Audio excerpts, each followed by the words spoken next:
Welcome everyone to Vanguard Know-How, a series to help new Vanguard player learn about the game. My name is VG Punk and we'll be talking about the different phases that you go through in a turn today. Don't worry, we're not going to go through the emo phase unless your opponent keep on pulling those heal trigger out of their ass. Then we might have to slap some hoe, and I mean slap them so hard that when Christmas come around, Santa will be like, ho ho, because one hoe is missing.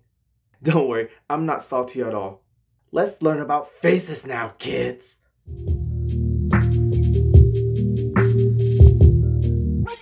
Okay, we're gonna do this in chronological order because that makes the most sense. First up is a stand and draw phase. The name is pretty self-explanatory. If you got a rested unit, stand it during this phase. It will be the same as untapping a card in Magic. After that, you draw a single card from your top of your deck. And unlike a lot of card game right now, in Vanguard, you can still draw a card even if you go first. Hopefully that doesn't change anytime soon, or else I'll be looking real stupid right now. That he fucked me? The ride phase is next, and in this phase, you can ride your favorite unit from your hand. They don't need a dick for you to ride them, but they do need to be the same grade as your current Vanguard or a grade higher. Before moving on to the main phase, make sure you check to see if any of your cards have when rode upon or when placed effects. If your Vanguard would give you an imaginary gift, get one from the extra zone. All of the gifts make your feel, cards in hand, or power bigger. And as we know, bigger is better, isn't it?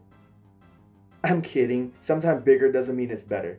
Now go chop his dick! Let's move on to the main phase now. This is where most of your shenanigan happens. You can call as many cards from your hand onto the field, but remember, you still have to guard with them, so don't just call your whole hand. Your main phase is also the only time you can activate Act skill, since it does require you to manually pay the cost to indicate that you're activating the skill. Make sure you do everything necessary before moving on to the battle phase, because unlike Yu-Gi-Oh! In Vanguard, we don't have a second main phase. Yeah, Vanguard is loyal. You only have one main phase to squeeze everything into. With a toothbrush! The battle phase is the most nerve-wracking phase during your whole turn. This is the only time you will interact with your opponent. But who knows, maybe we'll get some crazy thing in the future. So in the battle phase, you can attack your opponent units with any of your units that is standing, aka untapped. The unit in the back row cannot attack, but they can support those in front of them by adding their own power to their attack. That ability is called boost, and right now only grade 1 and grade 0 have those. You must also turn those boosters sideways, or as we like to call them, resting it, in order to indicate that you are using it as a booster. And doing the same action to the front row will indicate that you're attacking. You can only use one of your unit to attack an opponent unit, so no combining attack between different columns. That mechanic doesn't exist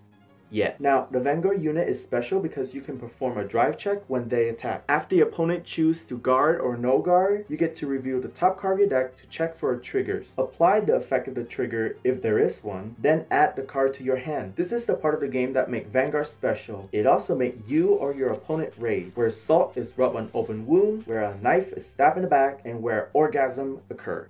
And Oppositely, if it is during your opponent battle phase, it is your guard phase. This is when you use your hand to try and save your life. That got a bit dark. Anyway, this is when you fan yourself with your huge hand or profusely trying to count how much you need to guard for each goddamn attack, knowing deep down you don't have enough to guard and that you're completely He fucked me with a toothbrush! We're gonna end this video with the end phase. There isn't any universal action that every deck must do at the end phase. It is just there to indicate that your turn is finished. We can wrap things up now. So, what did we learn today, kids? The phases of a turn is pretty simple. It's what you're doing during those phases that make your brain hurt and make your opponent lose their sanity. Know that you only have one main phase to squeeze everything you got. The battle phase is the only time you and your opponent interact. For now, and this is the end phase of the video. Obligatory YouTube ending. Like, subscribe, and comment below. Take care of yourself, and I'll be seeing you real soon, my love.